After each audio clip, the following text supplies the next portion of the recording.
Meaning of Egyptologist. Egyptologist.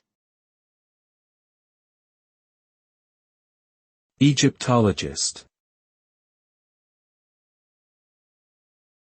Egyptologist.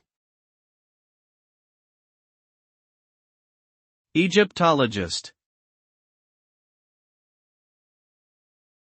An Egyptologist is a person who studies the history, language, culture, and archaeology of ancient Egypt.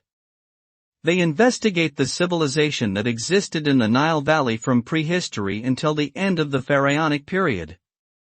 This includes analyzing art, architecture, religion, language, and society. Egyptologists use their research to reconstruct the past and better understand how ancient Egyptians lived. They work in universities, museums, and research institutions around the world. Their work contributes to our understanding of human history and cultural development.